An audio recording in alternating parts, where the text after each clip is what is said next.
자, 안녕하십니까. 이병철입니다. 보셨던 시는 주자 선생님의 권학입니다. 젊은 시절은 빨리 가니 방심하지 말고 부지런히 공부하라는 내용을 담고 있습니다. 이 시가 주자의 사상과 어떤 관련이 있는 것인지 직접 이야기를 들어보겠습니다. 주자 선생님. 배움의 중요성을 강조한 것이지요. 물론 인간의 내면엔 우주의 이가 들어있지요. 인간의 본성에는 우주의 이치가 담겨 있어요.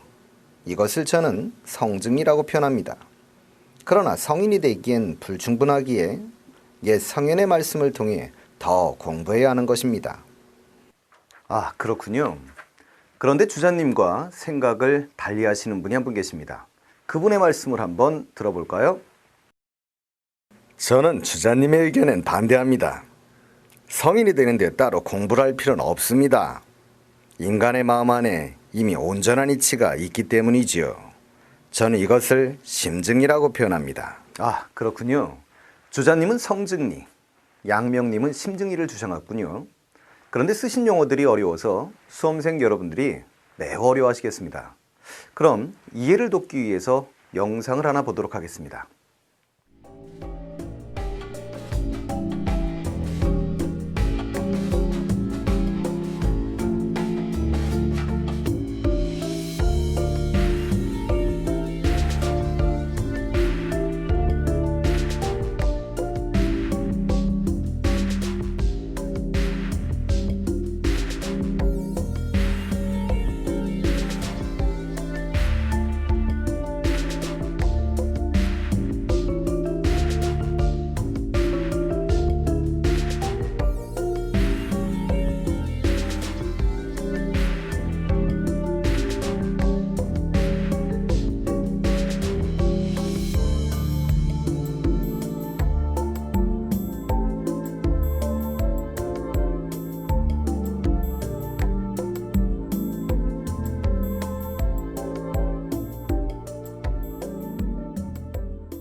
해당 만화의 내용은 양명과 관련된 야사를 조금 각색한 것입니다. 어느 날 양명의 집에 도둑이 들었는데 그 도둑이 사람의 마음속에 양지란 게 어디 있냐며 따지듯 되물었다는 내용입니다. 그래서 양명은 도둑 스스로 부끄러움을 느끼게 함으로써 자신의 타고난 도덕성에 대해 스스로 인식하게 만든 것입니다. 타고난 도덕성인 양지에 귀를 기울인다면 그렇다면 될 수 있다는 것을 강조한 사례라고 할 수 있죠. 그와 같은 상황에서 주자라면 과연 어떻게 했을까요? 같이 한번 보시겠습니다.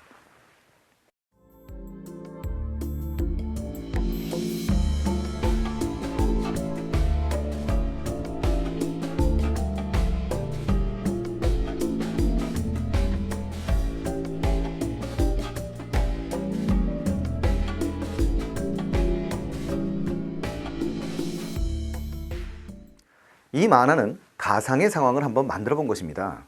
물론 도둑에게도 착한 본성이 있긴 하겠지만 따로 공부를 하지 않았기 때문에 착한 일을 행할 수 없었던 것이라고 주자는 보고 있습니다. 그래서 주자는 도둑에게 공부를 시키는 것으로 상황을 마무리하고 있지요. 이처럼 같은 상황에 대해서 양명과 주자는 조금 다른 대책을 제시하고 있습니다. 왜 이런 차이가 났을까요? 자, 그 이유에 대해 알아보도록 합시다. 자, 주자는 하늘의 이치가 인간의 본성 속에 들어와 있는 것을 성이라고 표현했습니다.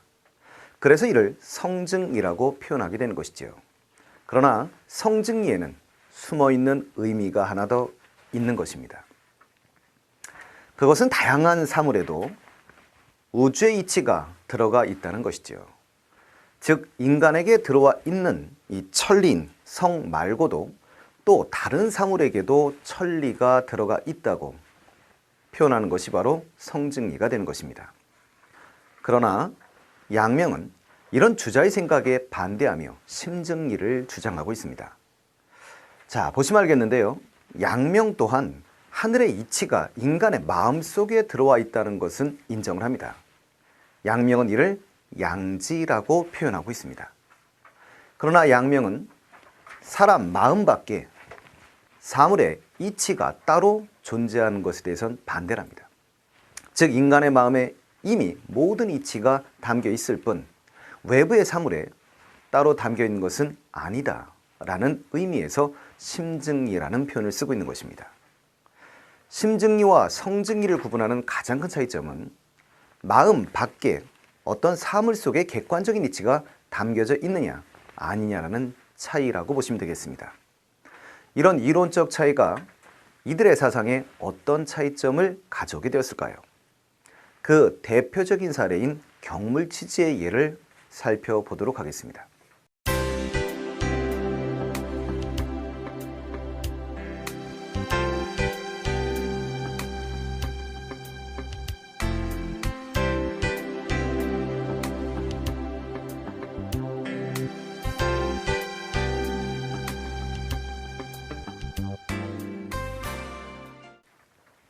자, 경물치지 여러분들이 이제 해석적인 차이를 한번 보실 건데요. 자, 유교의 경전 중에 하나인 대학에 보시면 경물치지, 성의정심, 수신제가, 치국평천하라는 8조목이 들어있습니다. 이 중에서 문제가 되는 것은 바로 처음에 두 조목인 경물치지라는 것이 되겠죠. 이러한 일이 벌어지게 되는 이유는 어디 있을까요? 라고 생각해 본다면 과거의 문자를 몇백 년이 흐른 다음에 학자들이 해석하는 과정에서 많은 차이가 나게 되는 것입니다. 특히 책의 저자가 명확하지 않거나 또는 명확하다고 할지라도 그것에 대한 자세한 설명을 해놓은 것이 없다면 그 해석에 따른 의견의 차이를 보일 수가 있게 되는 것이지요. 자, 경물과 치지 또한 그에 대한 명확한 해석이 없었기 때문에 주자와 양명은 경물치지에 대한 자신의 관점에 따른 해석을 내놓게 되는 것입니다. 그럼 그 차이점은 대체 어떤 것일까요? 한번 알아보도록 하겠습니다. 자, 주자에게 있어 여러분들이 격이라고 하는 단어는 이르다 라고 하는 뜻입니다. 그래서 이를 지자에 해당하는 뜻이 되고요. 물이라고 하는 건 우리가 알다시피 가장 쉽게 번역되는 사물 또는 세상이라는 의미를 갖고 있습니다. 그러니 경물이라고 하는 것은 사물에 이르러서 그 사물의 이치를 알아보다, 깨닫다라는 의미를 갖게 되는 것이고요. 자, 그다음에 여러분들이 치지라고 말하면 치지는 나의 앓에 미루어 내 앓을 끝까지 밀고 나간다라는 뜻이니까 결국 궁리하다라는 의미를 갖고 있는 것이죠. 자, 사물의 이치를 하나하나 철저하게 파악해 감으로써 지극한 암, 참된 암, 완전한 앓에 도달할 수 있게 된다라는 의미를 갖고 있습니다. 자, 그런데 양명의 입장에서의 경물이라고 하는 것은 이때 격이라고 하는 것은 바르게 하다라고 하는 우리가 알고 있는 바를 정자의 의미를 갖고 있고요. 물이라고 하는 것은 물론 여러분들이 이제 앞 내용과 연결해서 이해가 되셔야 되는데요. 결국 마음을 떠난 이치가 없으니 결국 물이라고 하는 것은 마음의 일이라고 해석을 하게 되지요. 그래서 양명에 있어 경물이라고 하는 것은 사람의 마음을 바로잡는 것이다 라고 보게 되고요. 치라고 할 때 치라고 하는 것은 양명이 주장하는 양지의 의미를 갖고 있으므로 치양지라는 뜻으로 해석이 되게 돼요. 그러므로 모든 사람들이 가지고 있는 선천적인 마음의 본체라고 말할 수 있는 양지를 실현하는 것을 의미하게 됩니다. 양명의 경물치지는 결과적으로는 마음을 바르게 함으로써 올바른 일을 행할 수 있다라는 맥락의 뜻을 갖게 되는 것이지요. 자, 경물치지의 해석을 통해 이들이 강조하고자 했던 것은 과연 무엇이었을까요? 주자는 착한 본성을 다스리는 것만으론 성인이 되기는 부족하다라고 봤던 것이고요. 그러므로 이와 더불어 세상의 이치, 사물의 이치, 다른 사물에 대한 이론적인 탐구가 필요하다는 것을 강조하게 되는 것입니다. 이때 혼자서 모든 사물을 탐구할 수 있다면 직접 하시면 되겠으나 모든 이론적인 탐구가 가능한 것이 아니기 때문에 이미 옛 성현들이 공부하셔서 기록해 놓았던 것들, 즉 그것이 책으로 남아있지요. 이런 책을 읽으면서 공부를 해야 한다라고 봤던 것이죠. 그래서 나온 것이 맨 앞에 여러분들이 들으셨던 권학시 같은 것이 나오게 되는 겁니다. 자, 이에 반해서 양명은 이론적인 탐구가 없어도 자신의 마음을 바로잡을 수만 있다면, 즉 다른 말로 표현하면 타고난 본래성만을 유지할 수 있다면 성인이 될 수 있다라고 주장을 하고 있는 것입니다.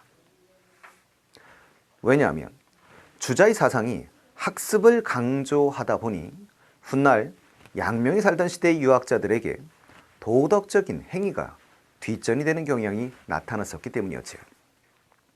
그래서 양명은 이론적인 학습 없이 인간 내면의 양지에만 충실해도 도덕적 행위를 할 수 있다고 보는 지행 합일의 관점에서 양명식의 해석을 내놓았던 것입니다.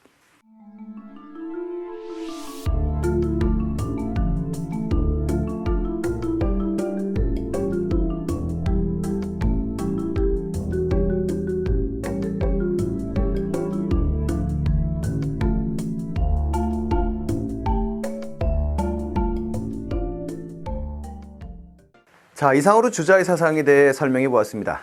정말 여러분들이 제대로 이해하셨는지 간단히 테스트해 보도록 하겠습니다. OX 퀴즈입니다.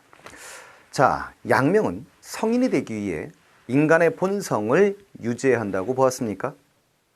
맞습니다. 그럼 두 번째 퀴즈. 주자도 성인이 되기 위해 인간의 본성을 유지해야 된다고 보았습니까? 맞습니다. 주자도 인간의 본성은 선하다고 하였으니 맞는 것이지요. 다만 본성의 유지만으론 불충분하니 이론적인 학습도 해야 한다고 강조한 것입니다. 만약 본성만 유지해야 된다고 하면 그건 틀린 겁니다. 그러니 본성을 유지하고 그리고 플러스 원, 이론적인 학습, 객관적인 이치의 탐구가 병행되어야 한다라고 주장한 것이 주자의 사상인 것이지요. 자, 그럼 오늘 배운 주제와 관련된 기출문제를 한번 풀어보도록 하겠습니다. 자, 여러분들이 지금 보시면 이제 문제가 나와 있는데요. 문제는 이렇게 나왔네요. 을이 갑의 주장을 수용할 수 없는 이유. 그럼 갑과 을이 누구냐라는 걸 한번 보셔야 되는 거죠. 그럼 갑에 보시면 나의 삶을 지극하게 하려면 그랬네요. 각각의 사물에 접하여 그 이치를 연구해야 됩니다. 여기까지만 놓고 보셔도 사물의 이치를 깨달아야 참된 삶에 이를 수 있어 주자가 될 것 같은데요. 자, 그럼 을은 봤더니 뭐라고 되어 있습니까? 사물의 이치를 궁리하는 것은 내 마음으로서 각각의 사물의 이치를 구하는 것이니 이러한 행위는 마음과 이치를 둘로 나눈 거야. 그럼 갑을 비판하고 있네요. 그러니 지금 모든 이치는 마음속에 있으니 마음 밖에서 구할 필요가 없어 이렇게 말하고 있으니 양명의 주장이 되겠네요. 그럼 여러분들이 지금 물어본 건 을이 갑의 주장을 수용할 수 없는 이유를 고르라고 했으니까 누구의 주장을 찾으면 되겠다. 양명의 주장을 찾으시면 되는 거죠. 그럼 여러분들이 첫 번째 봤더니 기억, 마음 밖에는 어떤 이치도 없다. 그러니 모든 이치는 마음속에 있다. 양명의 주장이죠. 자, 여러분들이 니은에 봤더니 덕성을 기르기 위해서는 덕성, 여러분들이 도덕성 뭐라 표현해도 좋습니다. 자, 위에 사물을 탐구해야. 사물을 탐구하자. 이건 주자 입장이네요. 그죠? 그 다음 디귿에 봤더니 자, 양지를 실현해야 지선의 경제에 이를 수 있기 때문이다. 양지? 그러니 강조하는 게 치양지였었구나. 그럼 디귿 양명의 주장이 되겠고요. 다음 니을 봤더니 성현의 가르침으로써 사물의 이치를 깨달을 수 있다. 성현의 물론 내가 사물의 이치를 깨닫기 위한 어떤 탐구 같은 것을 강조하는 게 성략이지만 모든 걸 다 탐구할 수 없다면 이미 앞서 배우셨던 앞서 공부하셨던 분들의 글을 토대로 이것도 공부 강조하는 거지요. 그럼 이것도 주자의 관점이 되겠네요. 그래서 여러분들이 골라보신다면 기억과 티귿을 답으로 잡아주시면 되겠습니다.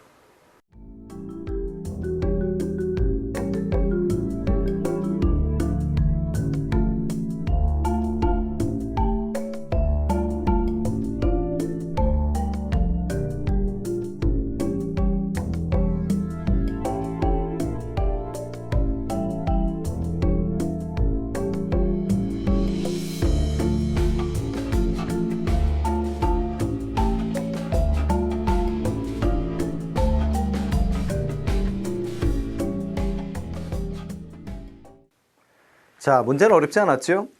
오늘 배운 내용을 다시 한번 간략하게 한번 정리해 보겠습니다. 주자는 인간의 마음에 있는 천리를 성이라고 한다면 이걸 우리는 성증리라고 표현하게 되는 것이지요. 이때 성증리에는 인간 마음 밖에 있는 사물들에게도 천리가 담겨 있다는 의미라는 점 꼭 잊지 마시기 바랍니다.